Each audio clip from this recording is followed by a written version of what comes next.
There comes a moment in every man's life when he must face the mirror and see not who he was, but who he's become. Duke Aldric Pemberton had once commanded respect in London's finest drawing rooms, but now at 54 he stood watching strangers cart away the last remnants of his dignity. Now he stood before Thornwick Manor, his family's estate for 3 centuries. Ivy covered the stone walls, weeds filled the gardens, and silence replaced the laughter that once filled the grand halls. Only Bramble remained, an old golden retriever left by the groundskeeper, wagging at this broken man who'd come home with nothing. The villagers called him the pauper duke, but one foggy morning everything changed when Bramble began scratching at the collapsed wine cellar. What the loyal dog found beneath the rubble would either destroy what remained of the Pemberton name or bring it back to life. But would the truth buried in those old stones save him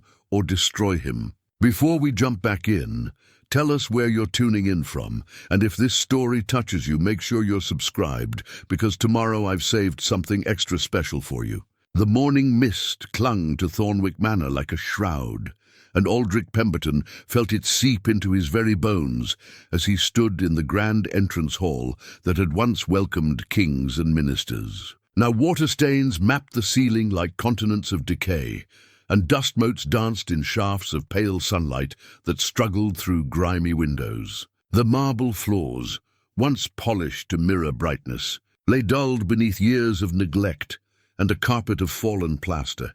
He remembered racing through these very halls as a boy, his footsteps echoing off the vaulted ceilings while his father called after him to mind the priceless artifacts. Now those artifacts were gone, sold piece by piece over the decades to keep the estate afloat. The gilt-framed portraits of his ancestors still hung on the walls, but they seemed to watch him with disappointment, their painted eyes following his every move, as if to ask how he had let it all come to this. Bramble padded beside him, the dog's golden coat dulled with age, but his brown eyes still bright with loyalty. The retriever had been left behind by Thomas Hartwell, the groundskeeper who had vanished 6 months ago without explanation, leaving only a brief note saying he could no longer maintain the property. Aldric had found the dog waiting by the front gate when he arrived 3 days ago, as if Bramble had been keeping vigil for someone to come home. The kitchen, once the domain of a full staff, now held only the basic necessities Aldric had brought with him in 2 battered suitcases. A camping stove sat incongruously on the massive oak table where elaborate feasts had been planned. The great fireplace, large enough for a man to stand in, gaped cold and empty. He had managed to get the electricity working in a few rooms, but the heating system remained a mystery of pipes and boilers that would require far more money than he possessed to repair. As he prepared a simple breakfast of bread and jam, Aldric's mind wandered to the estate ledger he had discovered the night before in his father's study. The leather-bound book told a story of gradual decline spanning generations, each entry marking another desperate measure to keep Thornwick afloat. His father, the 12th Duke of Pemberton, had been a man of quiet dignity who never spoke of the family's mounting debts. But the ledger revealed the truth in stark columns of figures. The entries began optimistically in the 1970s, recording income from tenant farms and investments. But as the years progressed, the tone grew increasingly desperate. Sold mother's jewelry collection, 15,000. Auctioned. Library's first editions, 32,000. Let East Wing to film. Company, 8,000. Each sale had bought them time, but never enough to reverse the decline.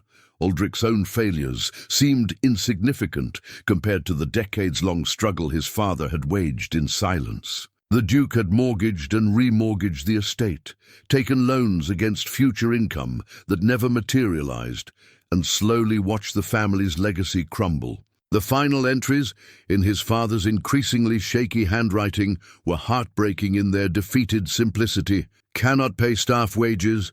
Mrs. Cooper gave notice. Thomas agreed to stay for reduced pay. Mrs. Henley, the village postmistress, had knocked on his door yesterday afternoon with a basket of fresh bread and the kind of determined cheerfulness that masked deep concern. She was a woman of perhaps 60, with silver hair pinned in a neat bun and eyes that missed nothing. She had known his family for decades, had sorted their mail and watched their struggles with the discreet sympathy of someone who understood that even dukes could fall from grace. "Your father was a good man," she had said, settling into one of the kitchen's rickety chairs with the familiarity of old friendship. "Never put on airs, even when things got difficult. The village respected him for that." She paused, studying Aldric's face with gentle scrutiny. "But there's been talk, you know. Some folks remember you from before, when you'd visit as a young man. They're wondering what kind of man you've become." The weight of that judgment pressed on him now as he walked through rooms that held more memories than furniture. His marriage to Margaret had begun to fracture long before his business ventures failed, but the losses had accelerated everything. She had married the Duke of Pemberton, not a bankrupt middle-aged man with grandiose dreams and poor judgment. The divorce papers had been signed in a London law office that cost more per hour than most people earned in a week.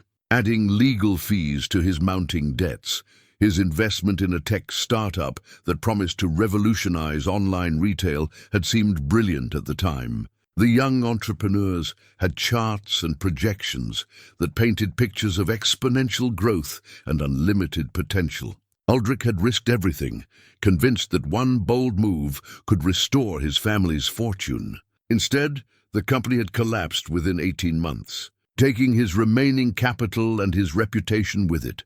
The art collection that had adorned these walls for generations was now scattered across auction houses and private collections around the world. His great-grandfather's hunting lodge in Scotland had been sold to pay creditors. The London townhouse that had been the family's city residence for 2 centuries was gone, along with the vintage car collection and his mother's jewelry. Bramble's sudden bark interrupted his brooding thoughts. The dog stood rigid at the kitchen window, staring toward the ruins of what had once been magnificent gardens. Aldric followed the retriever's gaze, but saw nothing unusual, only the overgrown maze that had once been his childhood playground. Now so wild that the original paths were completely obscured. "What is it, old boy?" Aldric asked, but Bramble only whined softly and returned to his position by the door, as if waiting for permission to investigate something only he could sense. The afternoon brought another visitor, William Ashford, a local historian who introduced himself as a researcher working on a book about the great houses of Yorkshire. He was a thin man in his 40s, with the pale complexion of someone who spent more time in libraries than sunlight. His enthusiasm for architectural details and family genealogies was infectious, and Aldric found himself warming to the man's genuine interest in Thornwick's history. "Your family has quite a remarkable legacy," William said, consulting a notebook filled with careful handwriting. "The Pembertons have owned this land since 1623, through civil wars, world wars, and countless social upheavals. That kind of continuity is increasingly rare in modern Britain." As they toured the manor together, William pointed out architectural features that Aldric had never really noticed, carved stone details that revealed the building's Tudor origins, Victorian additions that showed the family's prosperity in the 1800s, and Art Deco touches from the 1920s that reflected changing tastes and fortunes. "There are gaps in the historical record," William mentioned as they stood in the portrait gallery. Several family members seem to have been deliberately excluded from official histories. It's not uncommon. Families often had reasons for wanting certain relatives forgotten. That evening, alone again except for Bramble's steady presence, Aldric found himself drawn back to his father's study. The room smelled of leather and old paper, with an underlying hint of the pipe tobacco his father had favored. Books lined the walls from floor to ceiling, though many of the most valuable volumes had been sold years ago, leaving gaps like missing teeth in a once perfect smile. He opened the estate ledger again, reading more carefully through the entries that chronicled his family's slow decline. But tonight, something else caught his attention. Occasional references to maintenance work on the wine cellar's east foundation that seemed disproportionately expensive for simple repairs. His father had paid Thomas Hartwell substantial sums for work that was described only vaguely in the records. Bramble appeared in the doorway, whining softly and looking toward the stairs that led to the cellar. The dog's behavior had been strange since Aldric's arrival, and now the retriever seemed almost urgent in his attempts to communicate something. When Aldric ignored him, Bramble actually tugged at his trouser leg with gentle but insistent teeth. "All right," Aldric said, closing the ledger.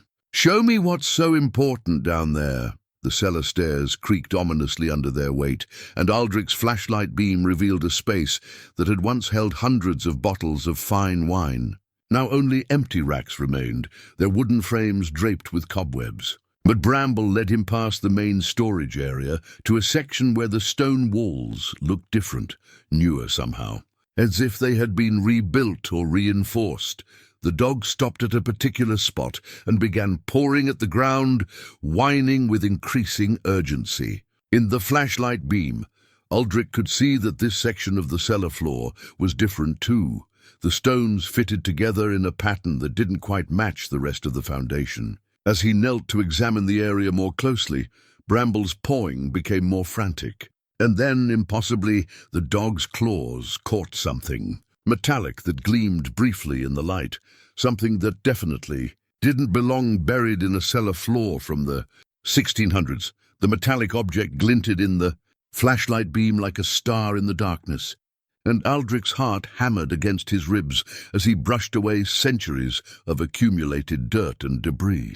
Bramble's tail wagged furiously now, the dog's excitement palpable, as if he had been waiting his entire life for this moment of discovery. What emerged from beneath the cellar stones was an iron key, ornate and heavy in Aldric's palm. The metal bore the unmistakable Pemberton family crest, a crowned lion, rampant holding a rose, etched into its elaborate head. Despite its age, the key showed little sign of corrosion, as if it had been carefully preserved for exactly this moment of rediscovery. "How did you know this was here?" Aldric whispered to Bramble, but the dog only pressed against his leg and stared at the stone wall where the key had been hidden. The retriever's behavior suggested this was far from the end of their underground adventure.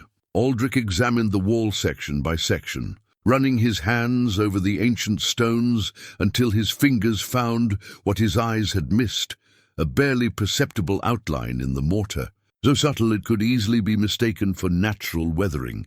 But when he pressed against it, the stone shifted slightly, revealing that what appeared to be solid wall was actually a carefully concealed door.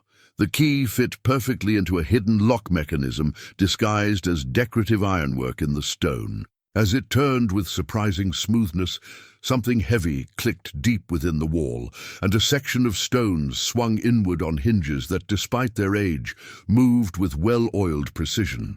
The maintenance work his father had paid for suddenly made perfect sense. Someone had been keeping this secret entrance in working condition.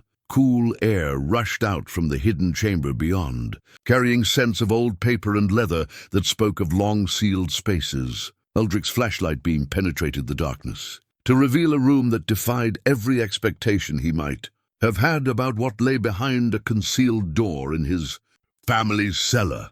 The chamber was larger than the entire wine cellar, its vaulted ceiling stretching up into shadows that his light couldn't fully penetrate. Stone shelves lined the walls, filled with objects that gleamed dully in the flashlight's glow: silver candlesticks, ornate boxes, rolled documents tied with ribbon, and books whose leather bindings suggested both age and careful preservation.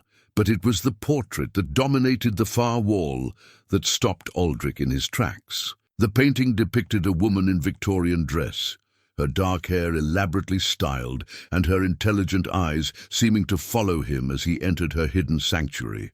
She bore an unmistakable resemblance to the Pemberton family features: the strong jawline, the penetrating gaze, the aristocratic bearing that had been passed down through generations. A brass nameplate at the bottom of the frame read simply, "Lady Evangeline Pemberton, 1847–1891. But Aldric had never heard that name in any family history, had never seen her portrait in the main gallery upstairs. According to everything he knew about his genealogy, no Lady Evangeline had ever existed in the Pemberton line. Bramble padded confidently into the chamber as if he belonged there, his tail still wagging as he explored corners and sniffed at objects with the familiarity of previous visits. The dog clearly knew this place, had probably been brought here by Thomas Hartwell during those expensive maintenance sessions. But why had the groundskeeper been granted access to family secrets that even the current Duke had never known existed? The room held the unmistakable feeling of a personal sanctuary, a place where someone had retreated to keep their most precious possessions safe from the world above. Dust covers protected most of the furniture, but when Aldric carefully pulled them away, he revealed pieces of extraordinary quality: a writing desk inlaid with mother-of-pearl, chairs upholstered in silk that had faded but remained beautiful, a small piano that looked as if it had been played recently. On the writing desk, he found more personal items that spoke of the chamber's former occupant. A silver-backed hairbrush still held strands of dark hair. A bottle of perfume, its contents long evaporated, retained the ghost of what might once have been rose and lavender.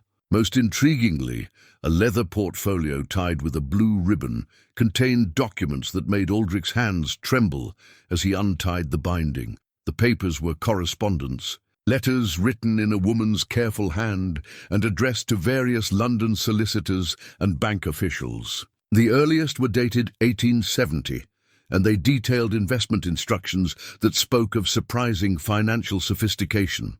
Lady Evangeline, whoever she had been directing the purchase of railway stocks, mining company shares, and property investments with the acumen of a seasoned businessman.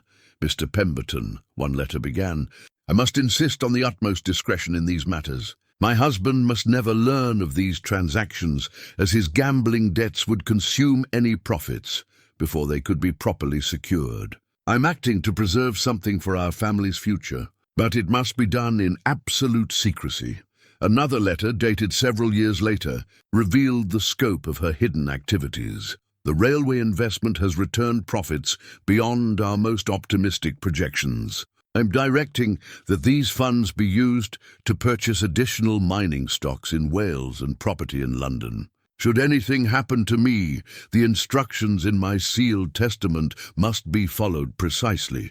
Aldric's initial excitement began to transform into something approaching awe as he realized what he was reading. Lady Evangeline hadn't just been making modest investments, she had been building a secret fortune, carefully hidden from her gambling-addicted husband and preserved for future generations of Pembertons who might need it. But why had her existence been erased from family records? And how had this chamber remained hidden for over a century, maintained and preserved by groundskeepers who somehow knew secrets that the family itself had forgotten? Bramble's bark from the far corner of the chamber interrupted his reading. The dog stood before another set of shelves, his nose pointed toward a collection of wooden boxes that bore official-looking seals and stamps. When Aldric investigated, he found documents that made the correspondence seem like preliminary notes. These were stock certificates, property deeds, and bank documents that revealed the true scope of Lady Evangeline's secret enterprise. Railway companies that had become household names, mining operations that had supplied coal for the Industrial Revolution, London properties that had appreciated in value for over a century, all purchased and held in trust under careful legal arrangements that had apparently kept them safe and growing for more than 130 years. One document in particular made Aldric's knees weak with shock. It was a statement from a London investment firm, dated just 6 months ago, detailing the current value of the Evangeline Trust. The figure at the bottom, written in modern computer print, showed assets worth over £3 million, £3 million, hidden in his family's cellar, maintained by groundskeepers who somehow knew the secret, growing quietly for generations, while the family above struggled with mounting debts and selling precious heirlooms to survive. As the implications began to sink in, Aldric found himself sitting heavily in Lady Evangeline's chair. staring at the portrait of the woman who had somehow saved his family's future from beyond the grave. But even as hope began to kindle in his chest, questions multiplied in his mind. If this fortune existed, why hadn't his father known about it? How had the trust been maintained without family knowledge? And most importantly, who else knew about Lady Evangeline's secret legacy? Bramble settled at his feet with a contented sigh, as if his mission was finally complete. But for Aldric, the discovery of the hidden chamber was clearly only the beginning of a mystery that stretched back over a century and forward into a future that had suddenly become far more complicated than he had ever imagined. The morning after his discovery brought William Ashford back to Thornwick Manor with an enthusiasm that seemed almost providential. Aldric had spent a sleepless night in Lady Evangeline's hidden chamber, reading document after document by the light of his camping lantern, trying to piece together the story of a woman who had apparently been erased from his family's official history. When William arrived with fresh pastries from the village bakery and a leather satchel full of research materials, Aldric made a decision that would have seemed impossible just days earlier. He decided to trust someone with the truth. "I need to show you something," Aldric said, leading the historian toward the cellar stairs. "Something that might change everything we thought we knew about my family's history." William's excitement was infectious as they descended into the cellar, his academic curiosity clearly aroused by the mysterious tone in Aldric's voice. When the hidden door swung open to reveal Lady Evangeline's chamber, the historian's sharp intake of breath echoed off the stone walls. "Extraordinary," William whispered, his flashlight beams sweeping across the preserved sanctuary. "This is like finding a perfectly preserved time capsule." But who was she? "I've never found any record of a Lady Evangeline in the official family genealogies." Together, they began the careful work of cataloguing the chamber's contents. William handled each document with the reverence of someone who understood the historical significance of what they were uncovering, while Aldric found himself increasingly amazed by the scope of his ancestors' secret activities. The correspondence revealed a woman of remarkable intelligence and foresight. Lady Evangeline hadn't simply been investing randomly. She had studied market trends, consulted with financial experts, and built a diversified portfolio that had weathered every economic storm of the past century and a half. Her letters showed careful attention to political developments, technological innovations, and social changes that might affect her investments. "Look at this," William said, holding up a letter dated 1875. "She's discussing the potential for electrical power generation and investing in early power companies." This woman was decades ahead of her time in understanding how technology would transform society. But perhaps more intriguing than her financial acumen were the personal letters they found, correspondence with other women that revealed a network of female investors who were quietly building their own financial independence in an era when women had few legal rights. Lady Evangeline had apparently been part of an informal organization of aristocratic women who shared investment advice and protected each other's financial secrets from their husbands. "My dear Charlotte," one letter began, "I have taken your advice regarding the Manchester textile mills and purchased shares through our usual arrangements.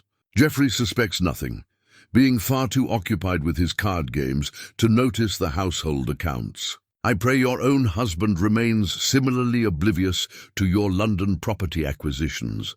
The portrait that dominated the chamber seemed to watch their progress with approval, and Aldric found himself speaking to it as if Lady Evangeline might somehow respond. "Why were you removed from the family records?" he asked the painted eyes. "What happened that made the family want to forget you existed?" William's research materials provided some clues. His notebooks contained genealogical charts that showed a gap in the family tree, precisely where Lady Evangeline should have appeared. "There's definitely something missing here," the historian said, comparing his notes to the official family records. "According to church records, your great-great-grandfather had 2 children, not just the son who inherited the title, There should be a daughter born in 1825, but she's been completely erased from all family documents. As they continued their investigation, Bramble proved to be an unexpectedly helpful guide. The dog seemed to know exactly where to find the most important documents, leading them to hidden compartments and secret drawers that contained additional treasures. In one such hiding place, they discovered Lady Evangeline's personal diary, its leather cover worn smooth by years of handling. The diary entries painted a picture of a woman trapped in an increasingly desperate marriage to a man whose gambling addiction threatened to destroy everything the family had built over generations. "Geoffrey lost the hunting lodge today," one entry read. "He came home reeking of brandy and cigars, boasting about his sporting wager, as if bankruptcy was some grand adventure. I have moved another $2,000 to the Welsh mining account. If this continues, the hidden investments may be all that saves the estate for future generations," later entries revealed. The tragic trajectory of her marriage and her growing determination to preserve something for her unborn descendants. The doctor confirms what I have suspected.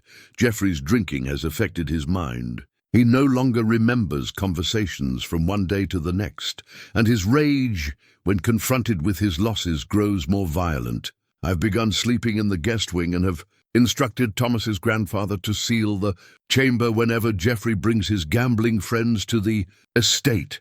The mention of Thomas's grandfather sent a chill through Aldric's understanding of the situation. The Hartwell family had been involved in protecting Lady Evangeline's secrets for generations, passing the knowledge down from grandfather to father to son. Thomas hadn't simply been a groundskeeper, he had been a hereditary guardian of the family's hidden heritage. But the most shocking revelation came in Lady Evangeline's final diary entries, dated just weeks before her recorded death in 1891. "Geoffrey discovered the key to my chamber yesterday," she wrote in handwriting that trembled with either fear or illness. "In his rage, he threatened to sell everything, to gamble away even these final reserves I have so carefully preserved.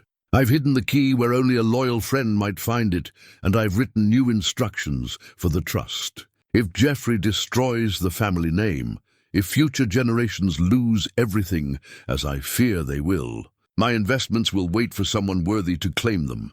The final entry was heartbreaking in its resignation. "I know Geoffrey will try to erase me from family history, will pretend I never existed, rather than admit that a woman saved what his gambling destroyed. But the truth is preserved here, and someday, when the family needs salvation, someone will find what I have left behind." William was practically vibrating with scholarly excitement as he photographed documents and made careful notes. "This is incredible historical documentation," he said.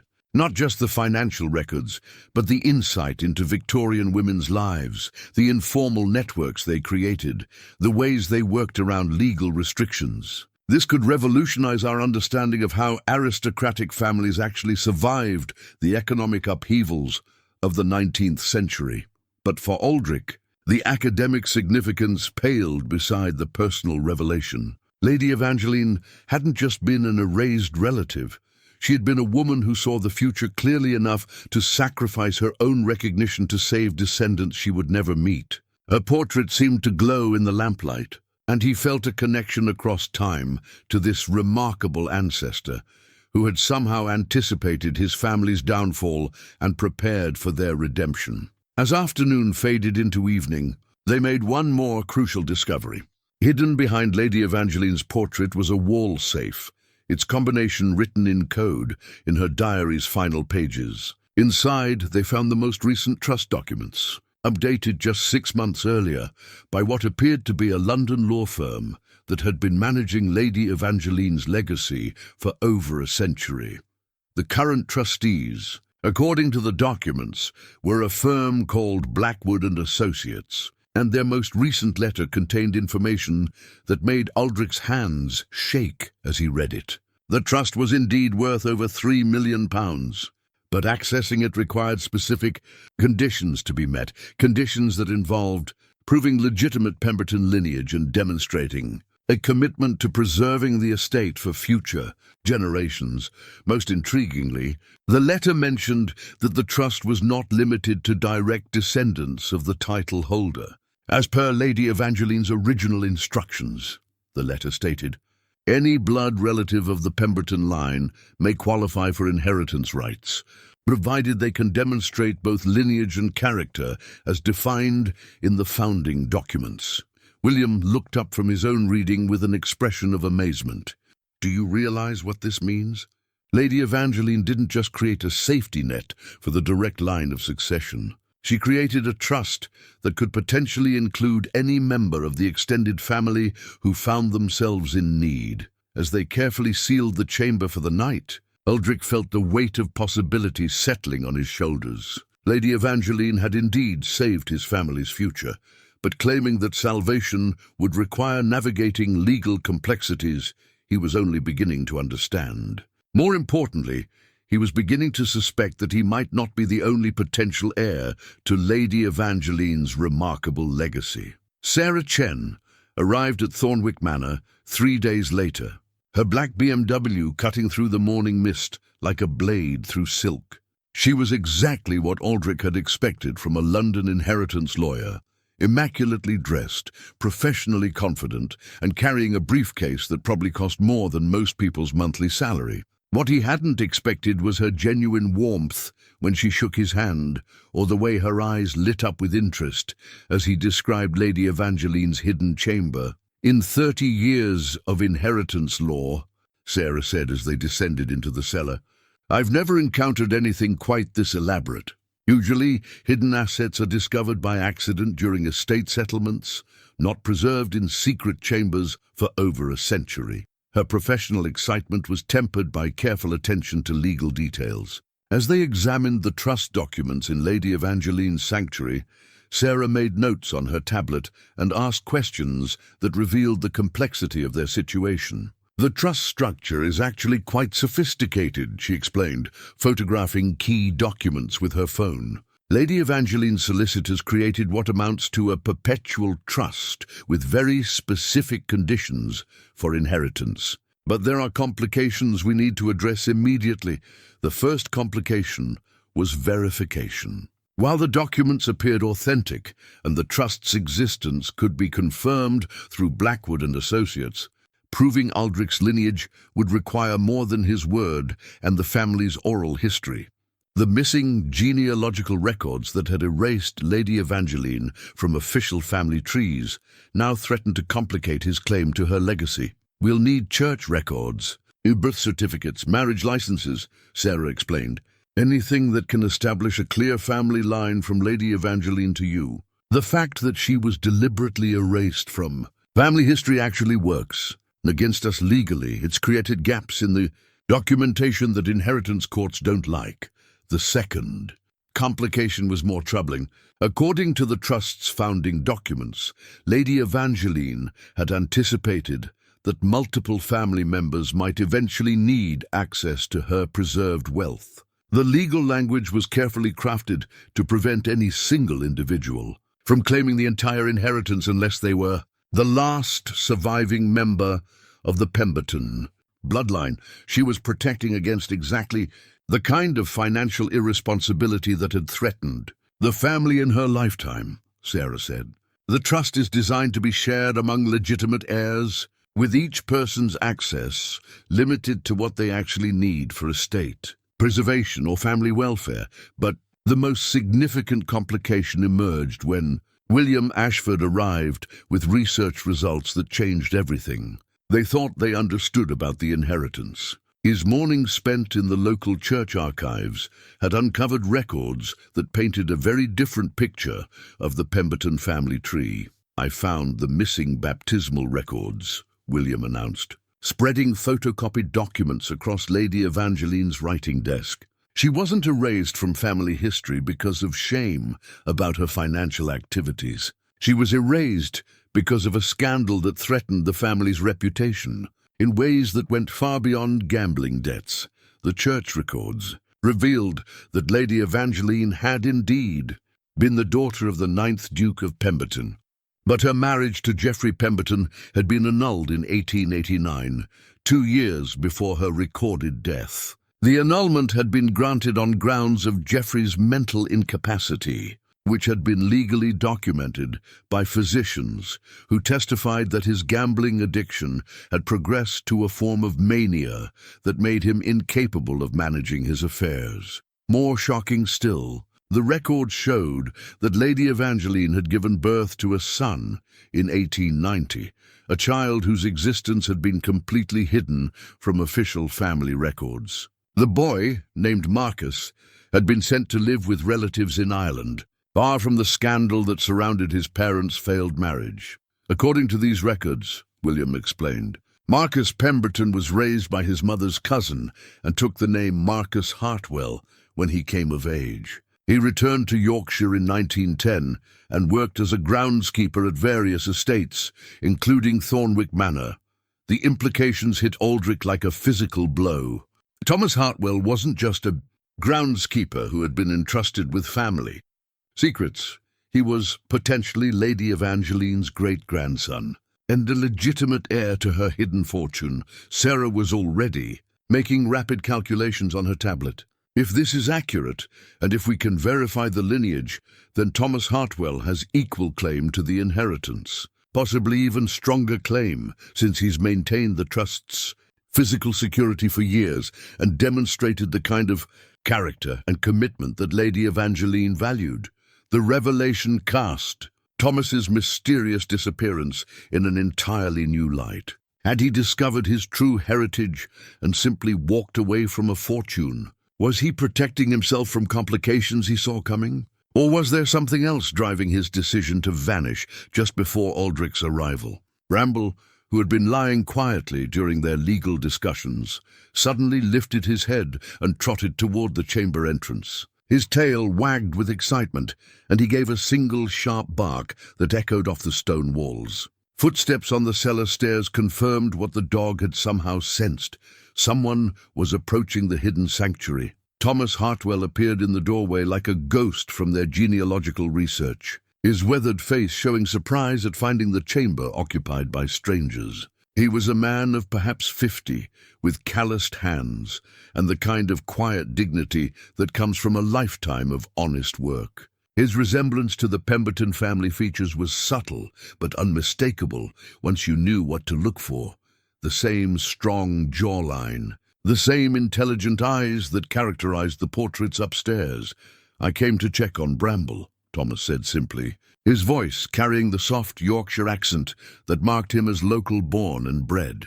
"I didn't expect to find—" He gestured at the documents scattered across Lady Evangeline's desk, his expression shifting from surprise to resignation. "So you found her, then?" I wondered when someone would finally discover what she left behind. The conversation that followed was perhaps the most extraordinary of Aldric's life. Thomas confirmed William's research with matter-of-fact acceptance, explaining that his grandfather had told him the family history when he reached adulthood. The knowledge had been passed down through 3 generations of Hartwell men, each sworn to protect Lady Evangeline's legacy until a legitimate Pemberton returned to claim it. "My great-grandfather raised Marcus as his own son," Thomas explained, settling into one of Lady Evangeline's chairs with the familiarity of previous visits. Lady Evangeline died when Marcus was barely walking, but she'd left detailed instructions about his care and education.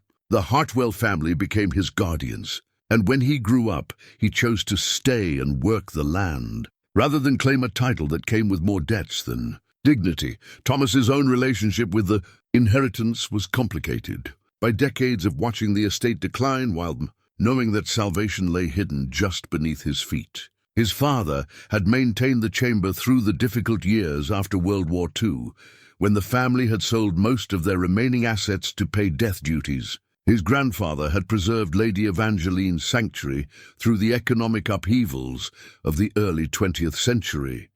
"Every generation of Hartwells has asked the same question," Thomas said. "When do we stop waiting for a Pemberton to prove worthy of what Lady Evangeline saved? When do we accept that maybe we're the family now, and the responsibility falls to us?" Sarah's legal mind was already working through the implications. Two potential heirs, both with legitimate claims, both with strong moral arguments for inheritance. Lady Evangeline's trust had been designed for exactly this situation. But that didn't make the practical resolution any less complex. The trust documents are very clear about shared inheritance, she explained.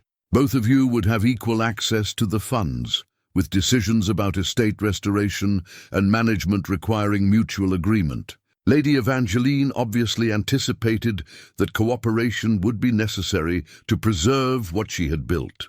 But even as the legal framework became clear, emotional complications multiplied. Thomas had devoted his life to preserving a legacy he thought he might never claim.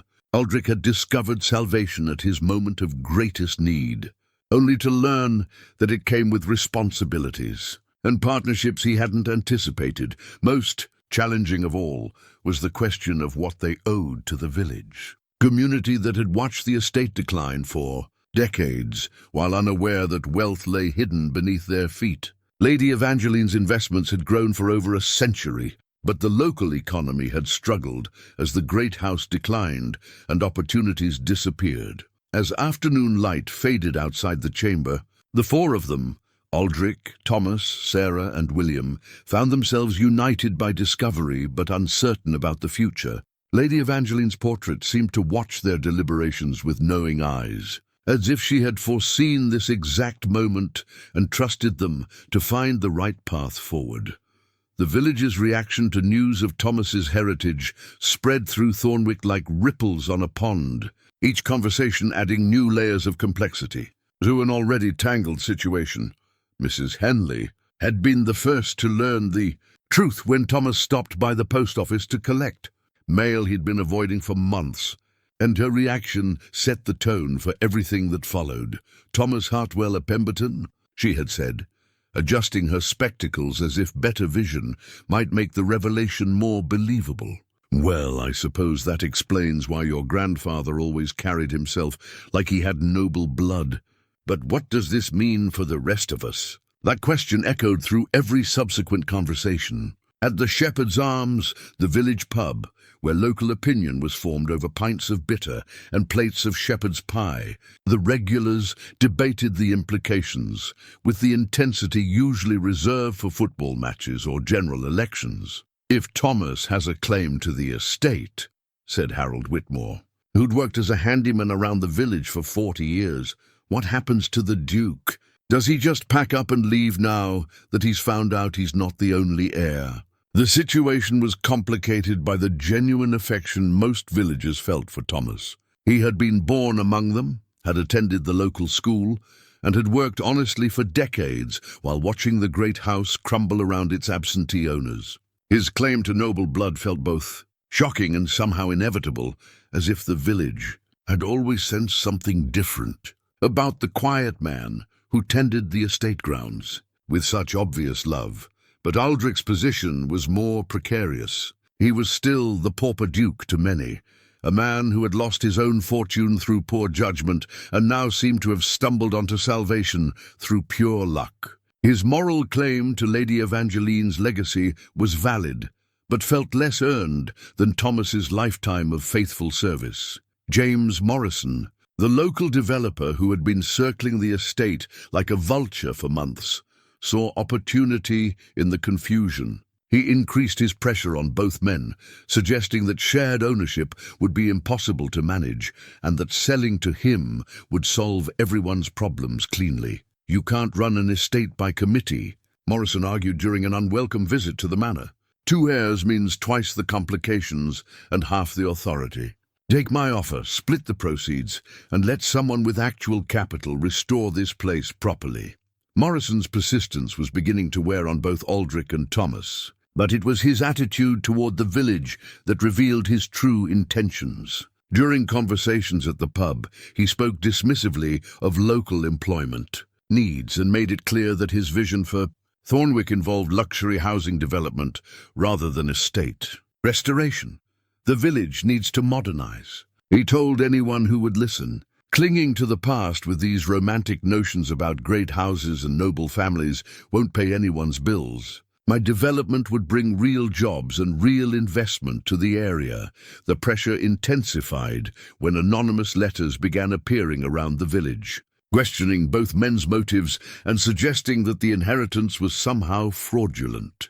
The letters were professionally printed and bore the hallmarks of Morrison's marketing materials. Though he denied any involvement when confronted, more troubling were the late-night incidents that began occurring around the estate. Someone broke into the manor's garden shed and scattered tools across the grounds. Bramble's food dish was repeatedly emptied overnight, forcing Aldric to bring the dog inside for safety. Most concerning of all, fresh footprints appeared around the cellar entrance, suggesting that someone was monitoring their activities. Thomas's response to the pressure revealed the character that had sustained him through decades of quiet service. Rather than retreating from the complications, he doubled down on his commitment to the estate's future. "I've spent my life protecting what Lady Evangeline built," he told Aldric during one of their evening conversations in the hidden chamber.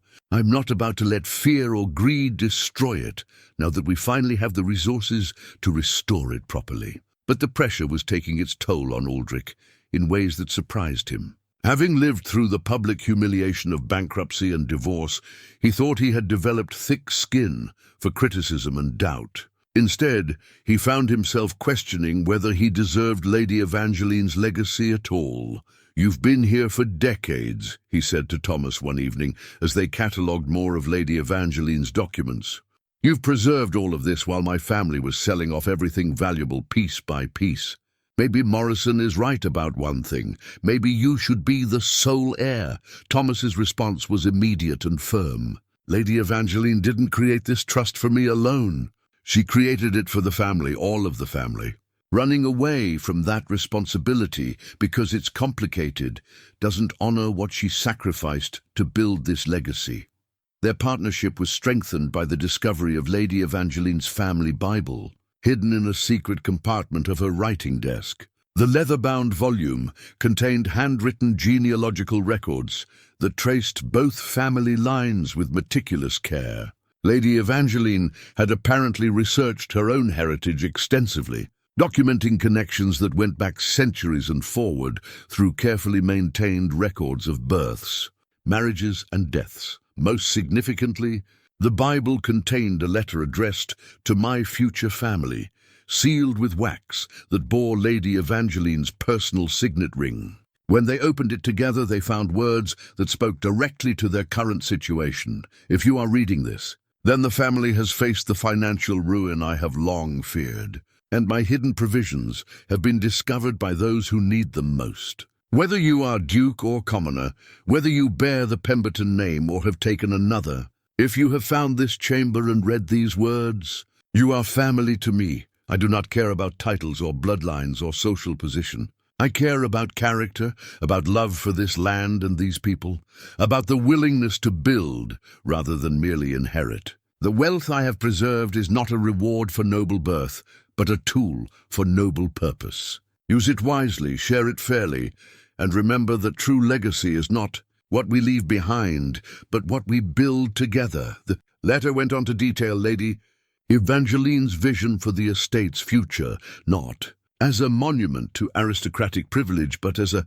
center for community life that could provide employment, education, and opportunity for generations of local families. Her investments had been specifically chosen to fund sustainable development that would benefit the entire region. She wasn't just preserving money, William observed when he read the letter during his next research visit.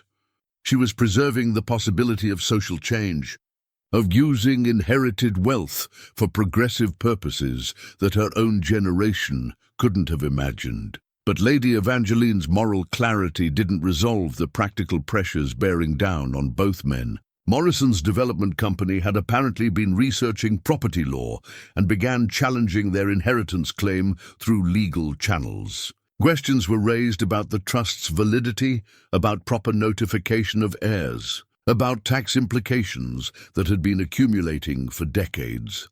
Sarah Chen found herself working overtime to address each challenge. But her London law firm's hourly rates were rapidly depleting what little ready cash either man possessed. The irony was bitter. They potentially controlled millions of pounds in assets but couldn't afford the legal fees necessary to claim them. The village's division was becoming more pronounced as economic pressure mounted. Families who needed work saw Morrison's development as their best hope for employment, while others viewed the estate's potential restoration as a more sustainable path to prosperity. The controversy was splitting friendships and creating tensions that threatened the community's social fabric. Mrs. Henley, ever the voice of practical wisdom, finally called a village meeting to address the situation directly. "We can't let outside pressures tear us apart," she announced from behind the post office counter that served as her unofficial pulpit. "Whatever happens with the estate, we're still neighbours, and we need to decide together what kind of future we want for Thornwick." The meeting was scheduled for the following Friday evening at the village hall, and word spread that both Aldric and Thomas had been invited to present their vision for the estate's future. It would be their first public appearance together since the inheritance revelation, and everyone understood that the community's response would likely determine whether Lady Evangeline's legacy would unite or divide the people she had hoped to help. The village hall hadn't seen such a crowd since the celebration of the Queen's Diamond Jubilee, and the atmosphere crackled with the kind of tension that accompanies decisions that will reshape a community's future. Folding chairs had been arranged in neat rows, but many villagers stood along the walls or clustered near the tea table that Mrs. Henley had organized with military precision. Aldric felt the weight of every gaze as he entered with Thomas, both men having agreed to present their plans together rather than as competing claimants. Bramble padded between them, his presence somehow reassuring in a room full of uncertain faces and unspoken judgments. James Morrison had arrived early and positioned himself prominently in the front row, his expensive suit and confident bearing a stark contrast to the working clothes and worried expressions of most attendees. He had brought several associates, men in similar suits who looked like they spent more time in boardrooms than village halls. Mrs. Henley called the meeting to order with the authority of someone who had organized community gatherings for decades. "We're here tonight because our village stands at a crossroads," she began, her voice carrying clearly to the back of the hall. "We have 3 different visions for the future of Thornwick Estate, and it's time we heard them all clearly." Morrison spoke first, his presentation polished and professional. He used charts and architectural renderings to illustrate his development plans: luxury homes with modern amenities, a golf course that would attract wealthy buyers, retail spaces that would create jobs and generate tax revenue. "You're looking at £30 million of investment," Morrison declared, his voice carrying the confidence of someone accustomed to closing deals. 200 permanent jobs during construction, 50 ongoing positions in maintenance and services. Property values throughout the village would increase by at least 20%. This is about economic reality, not romantic nostalgia. The presentation was impressive, and Aldric could see several villagers nodding thoughtfully. Morrison's vision offered immediate solutions to real problems: unemployment, declining property values, young people leaving for opportunities elsewhere. It was pragmatic and profitable, everything that aristocratic estates typically were not. But when Morrison finished speaking, Harold Whitmore raised his hand with the slow deliberation of a man who had been thinking carefully about his words. "Mr. Morrison, what happens to those 50 jobs when the construction is finished and the wealthy buyers want privacy? Will locals still be welcome on land our families have worked for generations?" Morrison's answer was smooth but evasive, full of assurances about community integration and shared facilities that sounded generous in theory but vague in practice. More questions followed, and gradually the villagers began to understand that Morrison's vision would effectively end Thornwick's identity as a rural community. When Thomas rose to speak, the room quieted with the respect accorded to someone who had earned his place through decades of service. He didn't have charts or professional renderings, but he spoke with the authority of someone who knew every acre of the estate and every family in the village. "I've worked this land since I was 16, Thomas began, his Yorkshire accent lending authenticity to every word. "I've seen it decline, watched families leave, felt the hopelessness that comes when the heart of a community stops beating. But I've also seen what this place can be when it's properly tended." Thomas's vision was more modest than Morrison's, but more sustainable. He spoke of restored tenant farms that could employ local families, of converting estate buildings into workshops for traditional crafts, of creating educational programs that would bring visitors to learn about rural heritage and sustainable agriculture. "We're not talking about turning back the clock," he explained. "We're talking about moving forward in a way that honors our past and preserves our identity. The estate can be profitable without destroying what makes this place special." His words carried weight because they came from someone who understood both the practical challenges and the cultural importance of rural life. But several villagers asked pointed questions about funding and timelines, concerns that Thomas answered with honesty about the complexities they still faced. When Aldric's turn came, he felt the full burden of speaking for a heritage he was still learning to understand. He began by acknowledging the awkwardness of his position, a failed duke who had discovered salvation in the form of an ancestor he had never known. "Existed, I can't pretend to have Thomas's knowledge of this land or your understanding of this community's needs," Aldric said, his voice gaining strength as he found his rhythm. "6 months ago, I was just another failed businessman who had lost everything through poor judgment and worse luck. I came here expecting to sell whatever was left and disappear." But as he spoke about discovering Lady Evangeline's chamber and learning her story, Aldric found himself articulating something he hadn't fully understood until that moment. The inheritance wasn't just about money or property. It was about responsibility across generations, about the obligation to build something worthy of the sacrifices that had preserved it. "Lady Evangeline didn't hide her fortune for me personally," he continued. "She preserved it for whoever would be worthy of the trust, whatever their name or background. Thomas has proven his worthiness through decades of faithful service. I can only prove mine through what I do with the opportunity she's given us." Together, Aldric and Thomas outlined their joint vision, a plan that combined estate restoration with community development, that would create sustainable employment while preserving the character that made Thornwick special. They spoke of converting the manor into a conference centre and retreat that could host educational programs, of establishing craft workshops in the estate's outbuildings, of creating apprenticeship programs that would give young people reasons to stay. Their presentation was less polished than Morrison's, but more personal, grounded in specific knowledge of local needs and opportunities. Most importantly, it was clearly a partnership between two men who had found common ground despite their different backgrounds. The questions that followed were probing but fair. Villagers wanted to know about timelines, about guarantees, about what would happen if the legal challenges to their inheritance succeeded. Aldric and Thomas answered as honestly as they could, acknowledging uncertainties while demonstrating their commitment to finding solutions. But it was Bramble who provided the evening's most persuasive moment. The old dog had been lying quietly at Thomas's feet throughout the presentations, but as the questions grew more skeptical, he rose and walked deliberately to Morrison's chair. The developer reached down to pet him, clearly trying to score points with animal-loving voters. Bramble sniffed Morrison's hand politely, then turned away and returned to Thomas's side with unmistakable preference. The gesture was so obviously a judgment of character that several villagers laughed, breaking the tension that had been building throughout the evening. Mrs. Henley called for a show of hands on each proposal, though she emphasized that the vote was advisory rather than binding.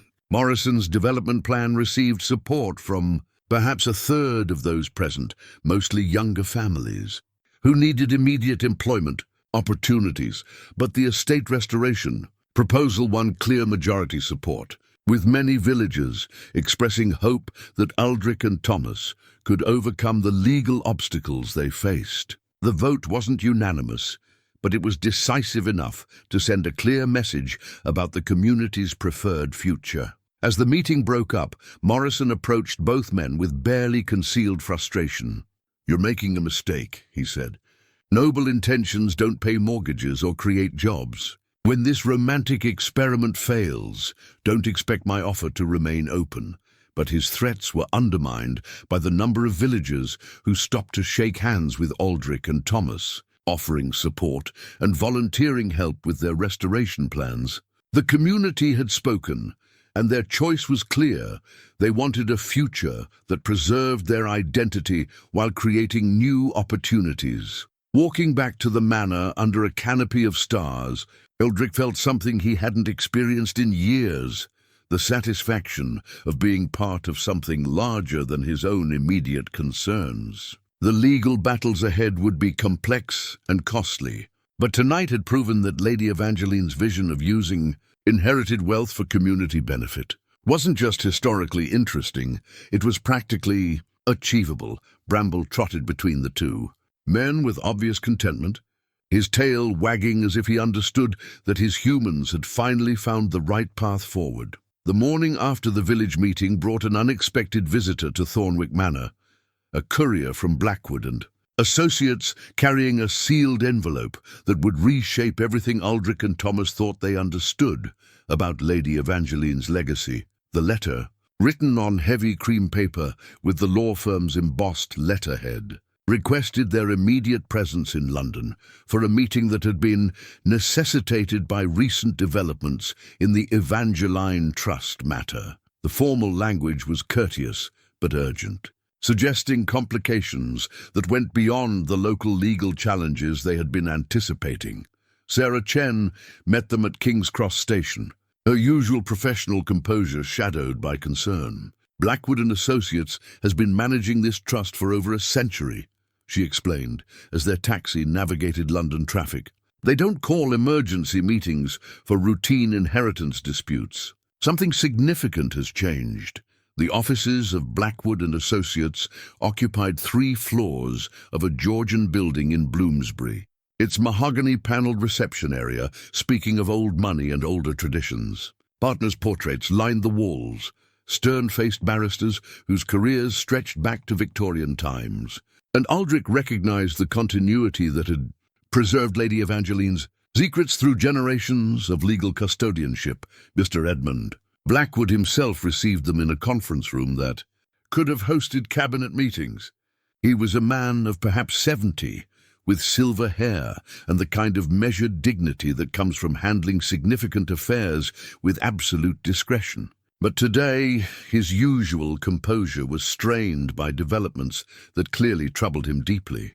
"Gentlemen," he began after formal introductions, "I must begin with an apology. The Evangeline Trust has operated in careful secrecy for 130 years, but that secrecy has been compromised by parties who appear to have been investigating your family's affairs without authorization. The revelation that followed was more shocking than anything they had discovered in Lady Evangeline's hidden chamber. James Morrison hadn't simply been a local developer hoping to acquire the estate. He was working as an agent for a London investment consortium that had been attempting to trace the Evangeline Trust for years. Industrial espionage targeting aristocratic families has become surprisingly common, Mr. Blackwood explained. Firms like Morrison's employers specialize in identifying hidden assets that can be acquired through legal pressure or financial manipulation.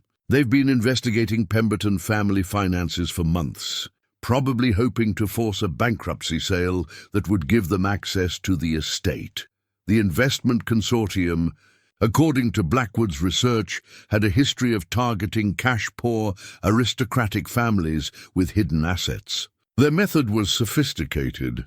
They would loan money against estate assets at favorable rates, then use legal technicalities to foreclose when payments became difficult. effectively acquiring valuable properties for fractions of their worth. But Morrison's employers had made a crucial error in their investigation of the Pemberton finances. They had discovered evidence of the Evangeline Trust but misunderstood its legal structure, believing it to be a standard family trust that could be attached by creditors or challenged through bankruptcy proceedings. They filed paperwork claiming that the trust assets should be considered part of the estate's general inheritance, Sarah said, reviewing documents that Blackwood's firm had prepared.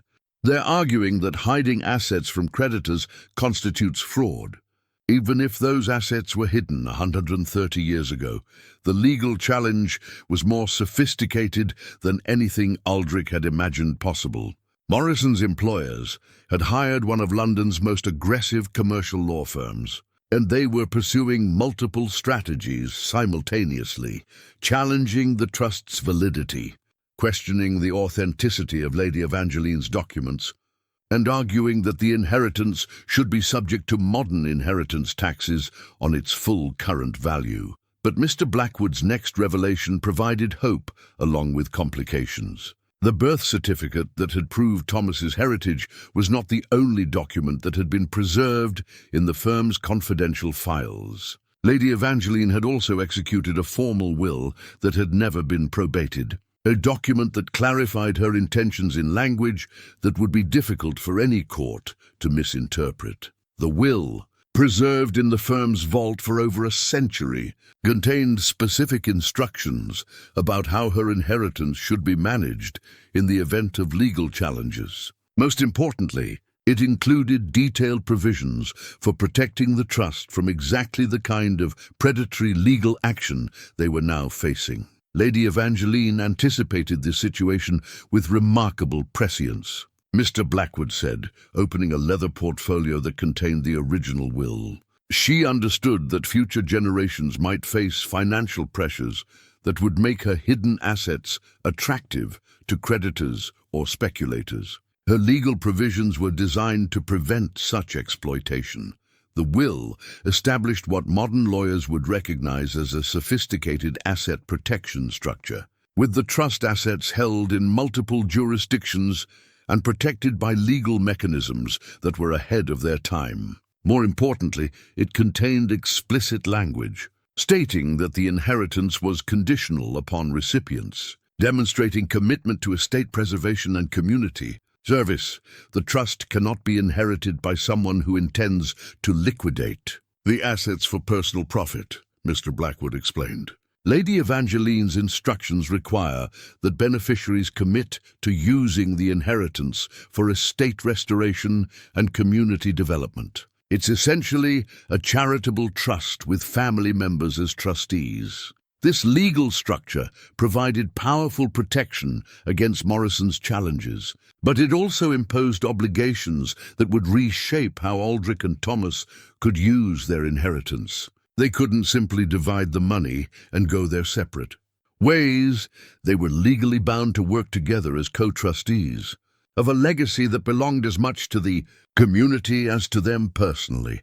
The meeting continued through the afternoon as lawyers explained the complex procedures required to activate the trust properly. There would be court hearings, document authentication processes, and formal appointments as trustees that would take months to complete. But most challenging would be the requirement to demonstrate their worthiness as inheritors through concrete plans for estate, restoration and community service. Lady Evangeline's will requires a detailed restoration plan that shows how the inheritance will be used to preserve the estate for future generations, Sarah explained. It's not enough to want the money. You have to prove you deserve the responsibility that comes with it. As evening approached and the legal complexities mounted, Aldric found himself thinking about the portrait in Lady Evangeline's hidden chamber.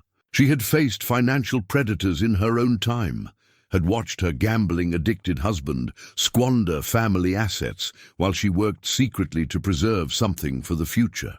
Her legal provisions weren't just protecting money, they were protecting the values and purposes that had motivated her sacrifices. The train journey back to Yorkshire gave both men time to absorb the magnitude of what they were undertaking.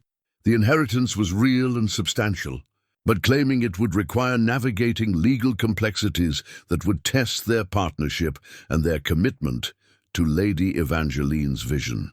"Are you prepared for this?" Thomas asked as Countryside rolled past their window. The legal battles, the scrutiny, the responsibility of being trustees for the community's future. Aldric thought about the question seriously before answering. 6 months ago, he would have said yes without understanding what the commitment actually meant. But discovering Lady Evangeline's story had taught him that true inheritance wasn't about receiving wealth. It was about accepting the obligation to use that wealth wisely.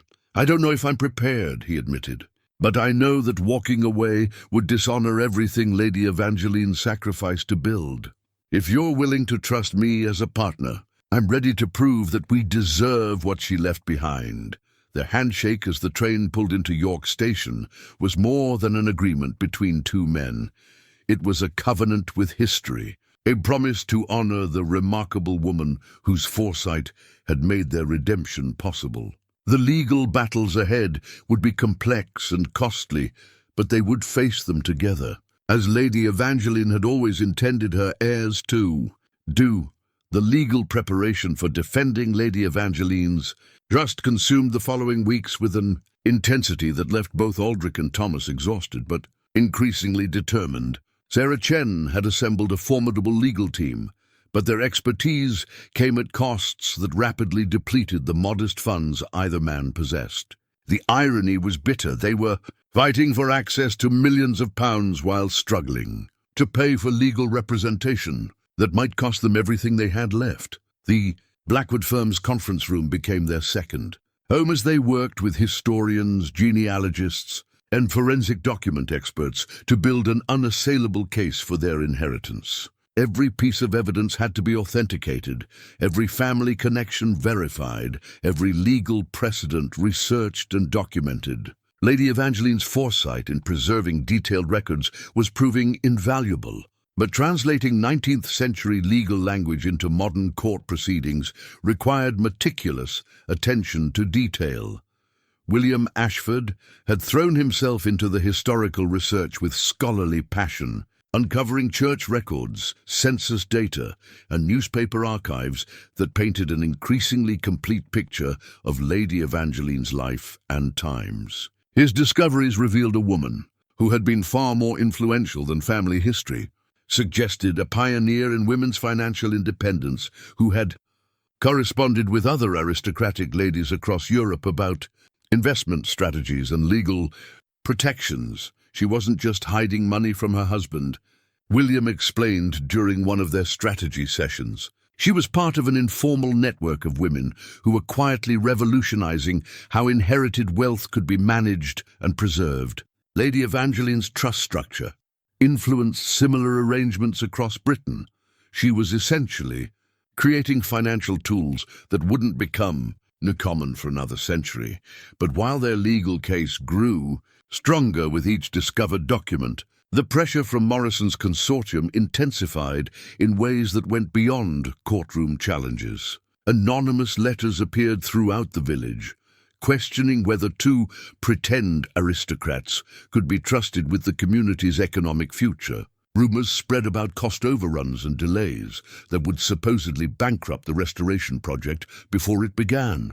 More troubling were the personal attacks that began appearing in local newspapers. Articles questioned Aldric's business failures and suggested that his bankruptcy made him unsuitable to manage any significant assets. Thomas faced different but equally damaging criticism, editorials that portrayed him as a working-class man who was getting above his station by claiming noble heritage. The campaign was professional and well-funded, clearly designed to undermine public support for their inheritance claim, while positioning Morrison's development as the only practical alternative. Several villagers who had supported the estate restoration at the public meeting began expressing doubts, worried about backing what newspaper coverage portrayed as a risky venture led by unsuitable people. Mrs. Henley proved to be their most valuable ally during this difficult period. Her position as postmistress gave her access to village opinion in ways that formal meetings could not, and her decades of community leadership provided credibility that countered the negative publicity. "People are scared," she told them during one of her visits to the manor. "They want to believe in your restoration plans, but they're hearing too many voices telling them it's impossible. You need to show them something concrete, something that proves this isn't just talk." Her advice prompted a decision that would prove crucial to their legal case and their community standing. Rather than waiting for the court proceedings to conclude, Aldric and Thomas decided to begin restoration work immediately, using what limited funds they could scrape. Together, to demonstrate their commitment to the project, the first priority was structural, addressing the roof leaks and foundation problems that threatened the manor's long-term survival. Thomas's knowledge of the building's systems proved invaluable, as they prioritized repairs that would provide maximum visual impact for minimum cost. They hired local contractors wherever possible, creating immediate employment opportunities that answered some critics' concerns about economic benefits. Bramble seemed to approve of the increased activity around the estate, his tail wagging as workers arrived each morning and began the careful process of restoration. The dog had become something of a mascot for the project, his obvious contentment serving as a counterpoint to critics, who claimed the partnership between Aldric and Thomas was artificial or unstable. The restoration work also revealed additional evidence that strengthened their legal position. Hidden compartments in the manor's walls contained more of Lady Evangeline's documents, including correspondence with architects and craftsmen that showed her involvement in earlier restoration projects. Most significantly, they discovered building plans that revealed she had overseen the construction of the hidden chamber herself, working with contractors who had been sworn to secrecy about the project. She wasn't just hiding wealth, Sarah observed as they reviewed the architectural drawings. She was creating a comprehensive preservation system that included the physical structure of the estate. This evidence shows that her trust was always intended to be used for restoration purposes, but perhaps the most important discovery came when they found Lady Evangeline's personal safe hidden behind a false wall in the manor's library. The safe contained not just additional financial documents, but also a collection of photographs that provided visual evidence of the estate's former glory and Lady Evangeline's own involvement in its management. The photographs showed Lady Evangeline working alongside estate staff, supervising maintenance projects and hosting community events that brought villagers and aristocrats together in ways that were unusual for the Victorian era. The images painted a picture of a woman who understood that true estate management required community partnership, not aristocratic isolation. Most powerful was a photograph dated 1889 that showed Lady Evangeline with a young boy who was clearly Thomas's great-grandfather, Marcus. The child was dressed in gentleman's clothing and stood confidently beside his mother, his resemblance to both Lady Evangeline and modern-day Thomas unmistakable to anyone who looked carefully. This photograph alone destroys any question about family lineage, Sarah said, examining the image with a magnifying glass. The resemblance is so clear that no court could dispute Thomas's heritage. And Lady Evangeline's obvious care for the child proves that she intended him to be part of the family legacy. As the legal hearing date approached, both men found their partnership deepening beyond mere necessity. Working side by side on restoration projects had revealed complementary skills and shared values that might not have emerged through formal meetings or legal proceedings. Aldric's business experience proved valuable for managing contractors and planning restoration phases, while Thomas's practical knowledge solved problems that would have stumped someone with only theoretical understanding of estate management. Their evening conversations in Lady Evangeline's chamber had become a ritual that strengthened their resolve and clarified their vision for the estate's future. surrounded by her preserved documents and watched by her painted eyes. They planned not just restoration projects, but the educational programs, craft workshops, and community initiatives that would justify their inheritance and honor her legacy. The legal team's final preparation sessions took place in the week before the hearing, with every document organized, every argument rehearsed, and every potential challenge anticipated. Morrison's consortium had clearly invested substantial resources in their legal challenge. But the evidence supporting Lady Evangeline's trust was so comprehensive that Sarah expressed confidence about the outcome. They're arguing that the trust is fraudulent or invalid, she explained during their final strategy meeting. But Lady Evangeline's documentation is so thorough that challenging its authenticity would require claiming that a century-long conspiracy involving multiple law firms, banks, and government agencies. No court is going to accept such an elaborate conspiracy theory when the simpler explanation is that Lady Evangeline was exactly what she appears to have been, a remarkably prescient woman who created legal structures that were ahead of their time. The night before leaving for London, Aldric and Thomas walked through the estate together, surveying the restoration work that had already begun and imagining the projects that inheritance would make possible. The manor's scaffolding and the sounds of construction work provided tangible evidence of their commitment, while Bramble's contented presence reminded them of the loyalty and love that had preserved Lady Evangeline's secrets through generations of faithful guardianship. Tomorrow would determine whether Lady Evangeline's century-long plan would finally come to fruition, whether two very different men could convince a court that they were worthy inheritors of her remarkable legacy. But tonight, walking through grounds that were already beginning to show signs of restoration, both men felt the quiet confidence that comes from knowing they had honored their obligations to history, to community, and to each other. The Royal Courts of Justice on the Strand loomed like a Gothic cathedral, its spires and arches speaking of centuries of legal tradition that seemed to dwarf the personal struggles of two Yorkshire men fighting for their family's future. Aldric felt the weight of history as they climbed the stone steps, knowing that within these walls, the truth of Lady Evangeline's legacy would finally be tested against the cold scrutiny of legal precedent and commercial pressure. The courtroom itself was smaller than he had expected, its oak paneling and formal atmosphere lending gravity to proceedings that would determine not just their inheritance, but the future of an entire community.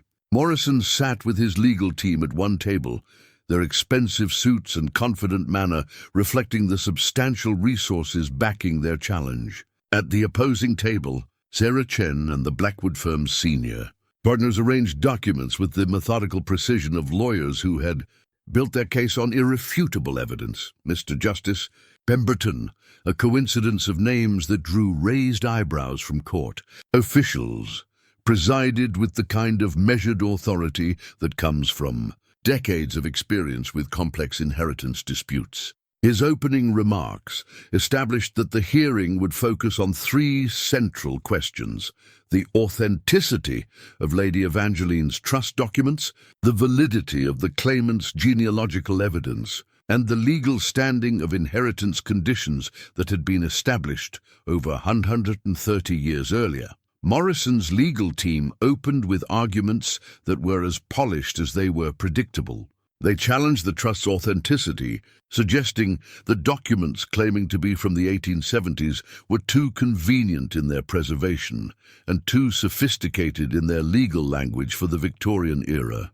They questioned the genealogical evidence linking Thomas to Lady Evangeline, arguing that family resemblance and oral tradition were insufficient proof of bloodline inheritance. Most aggressively, they attacked the trust's conditional structure, arguing that requirements for estate restoration and community service were legally unenforceable restrictions that violated modern inheritance law.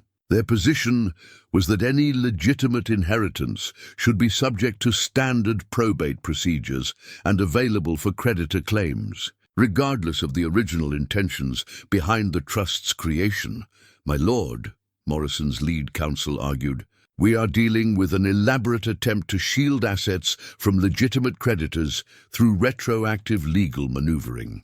No matter how sympathetic the claimants may appear, the law cannot permit inheritance structures that circumvent established procedures for debt settlement and taxi obligations."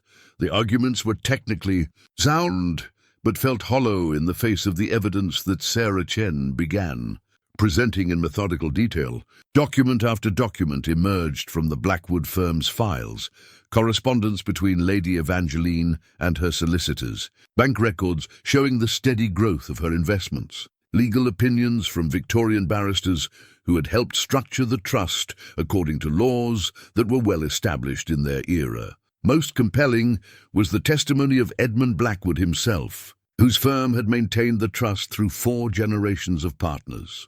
His quiet dignity and obvious knowledge of the legal precedents involved lent weight to every word as he explained how Lady Evangeline's trust had operated within established law for over a century. Lady Evangeline Pemberton was not creating new legal structures. Mr. Blackwood testified she was using trust mechanisms that were well established in Victorian law, carefully documented by qualified solicitors and properly registered with appropriate authorities. The trust has operated transparently for 130 years, paying all required taxes and filing all necessary reports.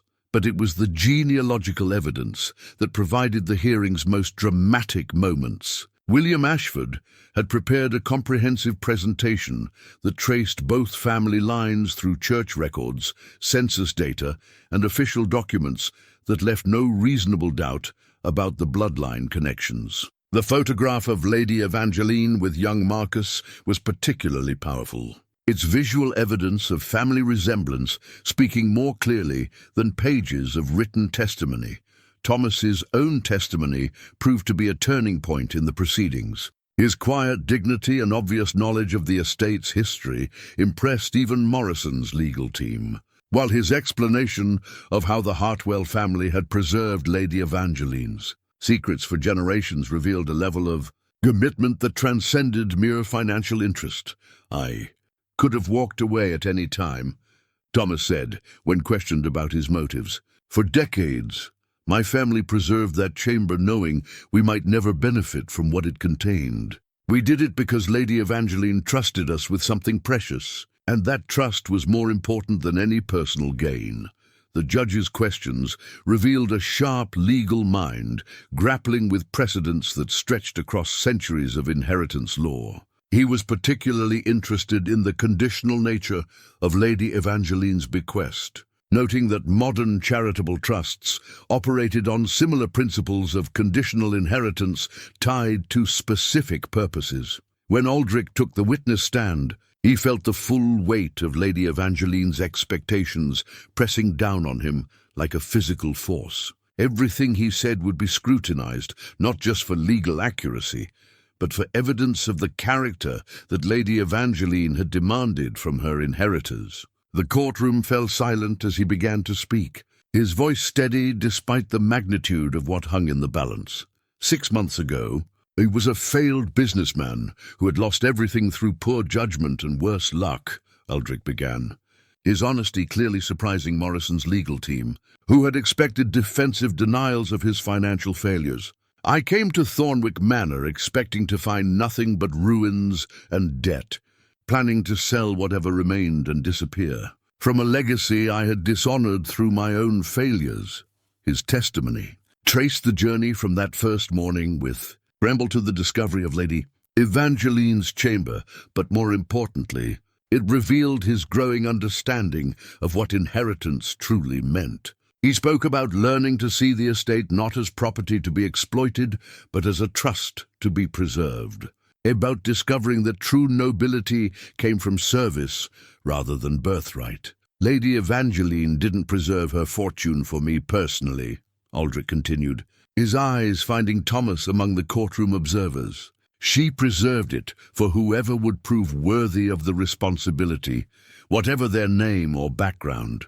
Thomas Hartwell has demonstrated that worthiness through decades of faithful service. I can only hope to prove mine through what we build together, The cross-examination was aggressive but ultimately ineffective. Morrison's lawyers tried to portray Aldric as an opportunist who had stumbled onto undeserved wealth. But their attacks only highlighted the collaborative nature of his partnership with Thomas and his commitment to community service over personal profit. When the judge asked about his plans for the inheritance, Aldric's response drew approving nods from the Blackwood legal team. "We don't see this as our money, my lord. We see ourselves as trustees of Lady Evangeline's vision, responsible for using her legacy to preserve the estate and serve the community that she cared about. The inheritance comes with obligations that are more important than the assets themselves." The hearing's climax came when Sarah Chen presented Lady Evangeline's authenticated will, its Victorian legal language translated into modern terms that made her intentions unmistakably clear.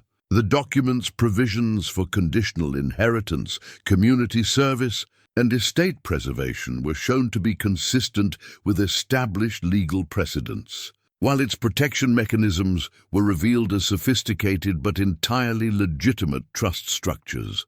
Most damaging to Morrison's case was the revelation of his consortium's true motives. Under skillful questioning from Sarah Chen, evidence emerged that Morrison's employers had been investigating multiple aristocratic families with similar predatory intentions. Their legal challenge was exposed as part of a broader commercial strategy rather than a legitimate concern about inheritance law. "This is not about legal principle," Sarah argued in her closing statement. "This is about commercial opportunism disguised as legal concern. Lady Evangeline's trust was created to protect her legacy from exactly the kind of exploitation that the consortium represents. Upholding her inheritance conditions would strengthen legal protections for all families who seek to preserve assets for future generations." The judge's deliberations took less than an hour,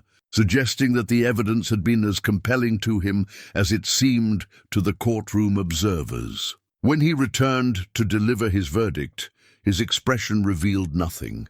But his words transformed everything that Aldric and Thomas had hoped to achieve. Lady Evangeline Pemberton's trust represents a remarkable example of Victorian legal sophistication and social responsibility. Just as Pemberton began, her documentation is thorough, her intentions are clear, and her legal mechanisms are entirely valid under both historical and contemporary law. The court's findings validated every aspect of their inheritance claim. Thomas's genealogical connection to Lady Evangeline was confirmed as legally sufficient, while Aldric's status as the current title holder gave him equal standing as a beneficiary. Most importantly, the conditional nature of the inheritance was upheld as legally enforceable, meaning that both men were bound by Lady Evangeline's requirements for estate restoration and community service. Morrison's consortium was ordered to pay substantial legal costs, while their challenge was dismissed with prejudice, preventing future attempts to claim the trust assets. The judge's final comments made clear his view of their motivations. Commercial enterprises that seek to exploit inheritance disputes for speculative gain deserve no consideration from this court. The formal paperwork that followed established Aldric and Thomas as co-trustees of the Evangeline Trust, with access to assets worth over £3 million, but bound by legal obligations that made them stewards rather than owners of Lady Evangeline's legacy.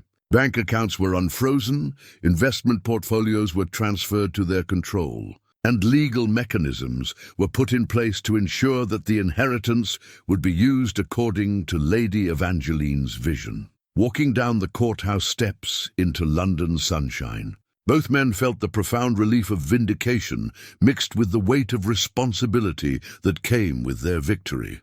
They had won more than a legal case. They had gained the right to honor Lady Evangeline's extraordinary sacrifice and to transform her century-long plan into reality. The train journey back to Yorkshire was celebratory but subdued, both men understanding that their real work was just beginning. The legal victory had given them access to the resources they needed. But proving worthy of Lady Evangeline's trust would require years of careful stewardship and community service. Mrs. Henley was waiting at the station with news that the village had been following the court proceedings. Through local newspaper coverage, the positive verdict had generated genuine excitement among villagers who had been skeptical about the restoration project's feasibility. Employment inquiries were already coming in from local families who hoped to participate in the estate's renewal.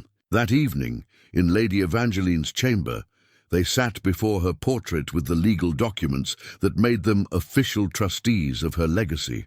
Bramble lay contentedly at their feet, his tail occasionally wagging, as if he understood that his long vigil was finally complete. "She would be proud of what we've accomplished," Thomas said, studying the painted eyes that seemed to follow their movements. "But I think she'd be more interested in what we're planning to build." Aldric nodded, feeling the truth of those words in ways that went beyond legal victory or financial gain. Lady Evangeline's greatest achievement hadn't been accumulating wealth, it had been preserving the possibility of redemption for future generations who would need second chances and new beginnings.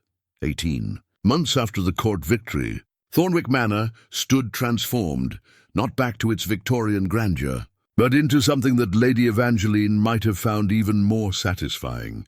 The scaffolding was gone, replaced by clean stone walls and gleaming windows that caught the morning light like jewels. But more important than the physical restoration was the life that filled every room and courtyard. The manor's great hall now served as a conference center where local business groups met alongside visiting scholars, studying rural heritage preservation. The former ballroom had become a workshop space where traditional craftsmen taught woodworking, metalworking, and textile arts to apprentices from throughout Yorkshire. Lady Evangeline's hidden chamber, carefully preserved behind glass panels, served as a museum exhibit that drew visitors from across Britain to learn about Victorian women's financial independence. Aldric walked through the morning bustle with satisfaction that went far beyond personal redemption. The employment statistics spoke for themselves. 43 full-time positions created, ranging from skilled restoration work to educational programming to traditional craft instruction. But the numbers couldn't capture the transformation in village life, the sense of purpose and possibility that had replaced decades of economic decline. Thomas emerged from the estate office, where he had been reviewing applications for the upcoming agricultural apprenticeship program. His partnership with Aldric had evolved into something approaching genuine friendship, their different backgrounds and complementary skills creating an effective management structure that honored both practical necessity and community needs. The Heritage Trust wants to feature our apprenticeship program in their national newsletter, Thomas reported, his pride evident despite his characteristic modesty. They're calling it a model for how historic estates can create sustainable rural employment while preserving traditional skills. The apprenticeship program had been Lady Evangeline's idea, discovered in correspondence that revealed her belief that true estate management required training young people in skills that connected them to the land and its history. Modern participants learned everything from sustainable farming techniques to heritage building maintenance, combining traditional knowledge with contemporary environmental science. Mrs. Henley appeared in the manor's entrance hall, carrying the mid-morning post and wearing the expression of someone with important news to share. At 72, she had become the unofficial coordinator of community relations, her decades of village knowledge proving invaluable for managing the complex social dynamics that accompanied economic transformation. Letter from Buckingham Palace, she announced with barely contained excitement. Seems someone has nominated the estate restoration for a National Heritage Award. They want to send a representative for an official visit next month. The recognition was gratifying, but more meaningful were the smaller acknowledgements that arrived daily. Thank you notes from apprenticeship participants, letters from visiting scholars, invitations to speak at conferences about innovative approaches to estate management. Lady Evangeline's vision of using inherited wealth for progressive social purposes was inspiring similar initiatives across Britain. Bramble, now approaching 12 years old, moved more slowly than in his younger days, but retained the alert intelligence that had guided them to Lady Evangeline's secrets. He had become something of a celebrity among visitors.